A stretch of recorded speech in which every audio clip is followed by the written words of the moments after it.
करते हैं आप लोग बहुत बढ़िया होंगे। तो चलिए आज की वीडियो में हम लाए हैं फिर से प्रश्नावली 1.3 के 3 नंबर क्वेश्चन जो है सिद्ध करने वाला। ठीक है, पहला पार्ट को आज हल करेंगे हम लोग इस वीडियो में और दूसरे पार्ट को अगले वीडियो में हल करेंगे। तो चलिए पहला पार्ट में दिया गया है कि सिद्ध करें कि 1/2 जो है एक अपरिमेय संख्या। ठीक है, सबसे पहले 1/2 है, इसी को हम लोग सिद्ध करेंगे और बिल्कुल आसान तरीका से। ठीक है जी, आपको बिल्कुल सरल लगेगा और बिल्कुल आसान भाषा में हम आपको बताएंगे। ठीक है, चलिए समझते हैं ध्यान से। सबसे पहले क्या करना है ना कि आपको देखिए, हम ये सब वीडियो छोटा होने के लिए पहले लिख देते हैं जिससे कि वीडियो छोटा हो सके। ऐसा नहीं है कि वो लिखने नहीं आता है, हम लिख देंगे, लेकिन वीडियो छोटा करने के लिए ये सब लिखते हैं। आइए समझते हैं। तो सबसे पहले इसके विपरीत मान लेना है। क्या मानना है कि यदि संभव हो तो मान लेना है कि 1/2 जो है परिमेय संख्या है। ये कह रहा था कि अपरिमेय संख्या सिद्ध करना है, लेकिन एक विपरीत क्या होगा, हम लोग मानेंगे कि परिमेय संख्या है।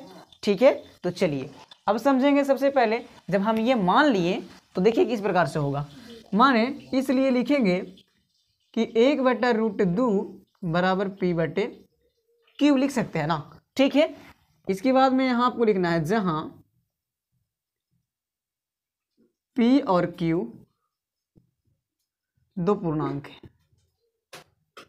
क्या है P और Q? दो पूर्णांक है। ठीक है, इतना लिखने के बाद में लिखना है एक काम और आपको करना है, Q नॉट इक्वल टू 0। इसका मतलब दर्शाता है कि Q बराबर 0 नहीं होना चाहिए, तभी ये बात फॉलो करेगा।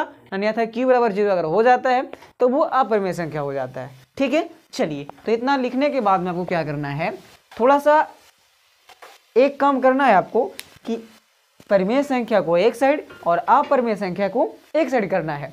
ठीक है, तो परिमेय संख्या को एक साइड करने के लिए आपको हम बताए होंगे। चलिए तो नहीं देखे हो वीडियो तो हम बता देते हैं अभी। आइए तो क्या करना है कि रूट वाला संख्या जो है ना उसको बिल्कुल अकेला कर देना है और बिना रूट वाला के अकेला कर देना, मतलब एक साइड कर देना है। चलिए तो सबसे पहले इसको गुना करेंगे ना। चलिए गुना करने के लिए क्या करल जाएगा, देखिए तो √2 में चाहे Q बराबर कीजिए ना, छोड़िए हटाइए। चलिए √2 P बराबर Q में 1 से करेंगे तो Q ही होगा ना। चलिए उसके बाद में जब हम P बराबर निकालना चाहें, सॉरी P बराबर नहीं निकालेंगे, देखिए ध्यान से देखिएगा आप। तो यहाँ पास हम अगर √2 को छोड़ते हैं तो Q बटा क्या आ जाएगा, P आ जाएगा, आएगा ना। चलिए तो हम देखिए यहाँ पास कुछ नहीं किए, बस यहाँ √2 में P से गुना कर दिए और Q में 1 से गुना कर दिए। √2 में P से किए तो √2P और Q में 1 से करेंगे तो Q आ जाएगा। ठीक है, उसके बाद में हमको पता है कि अपरिमेय संख्या को एक साइड और परिमेय संख्या को एक साइड करना है, तो इसलिए अपरिमेय संख्या को इधर रख दिए और परिमेय संख्या को उधर कर दिए।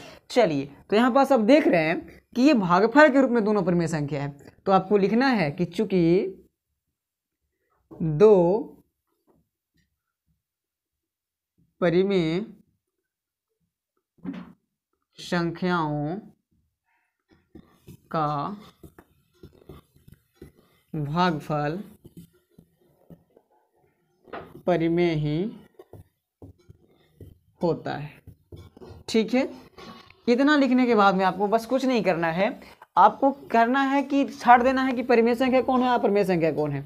ठीक है, तो लिखना है अपरिमेय संख्या बराबर कितना है, तो √2 है और परिमेय संख्या बराबर परिमेय संख्या क्या है, तो Q/P आ गया है। इतना लिखने के बाद में देखिए आपको लिखना है, ठीक है इतना लिख दीजिएगा ना। तो अब क्या करना है ना कि आपको दिख रहा होगा कि अपरिमेय बराबर परिमेय है, तो ये कभी संभव है। चलिए देखिए ध्यान से देखना है, लिखना है कि चूंकि अपरिमेय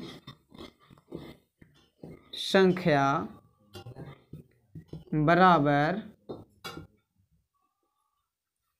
परिमेय संख्या कभी भी संभव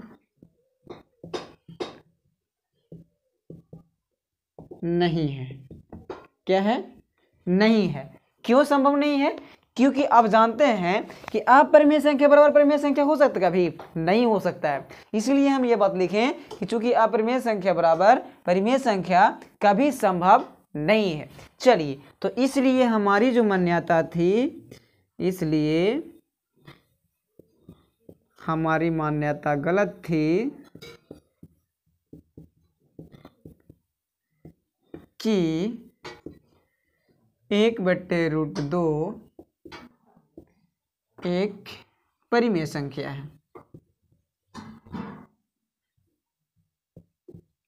एक परिमेय संख्या है अर्थात क्या लिखना है? अर्थात में आपको देखिए, अर्थात में आपको यही लिखना है कि वास्तव में 1/√2 एक क्या है? अपरिमेय संख्या है। ठीक है, यही चीज को आपको लिखना है बस, और प्रूव्ड हो जाता है इतना पर ही। ठीक है, आप देखिए इस प्रकार के हर एक क्वेश्चन को यही काम करना है कि परिमेय संख्या को एक साइड और अपरिमेय संख्या को एक साइड कर देना है। ठीक है, तो चलिए आपको क्या करना है, सबसे पहले कर देना है, यदि संभव हो तो माना कि माने कि जो दिया हुआ रहेगा यहाँ पास ओकरा विपरीत मान लेना है कि परिमेय संख्या है। अब परिमेय संख्या होगा तो वो जानता है कि p/q रहता है परिमेय संख्या, तो इसलिए हम बराबर p/q लिख दिए। ठीक है, तो अब जहाँ p और q क्या है? दो पूर्णांक है, कुछ ये पूर्णांक है, और q बराबर 0 नहीं होना चाहिए। परिमेय संख्या का यही रूल होता है ना, अगर q बराबर 0 आ गया अपरिमेय संख्या हो जाएगा। तो यहाँ देखिए q बराबर 0 नहीं होना चाहिए, तभी परिमेय संख्या होगा।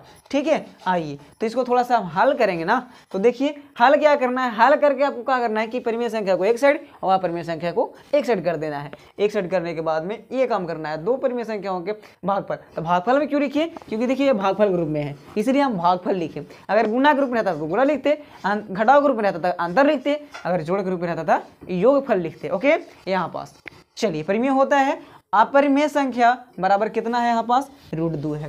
परिमेय संख्या बराबर कितना है? तो q/p है। ठीक है, उसके बाद में चूंकि अपरिमेय संख्या बराबर परिमेय संख्या कभी नहीं हो सकता है, ये बता दिए हम आपको। ठीक है, तो आशा करते हैं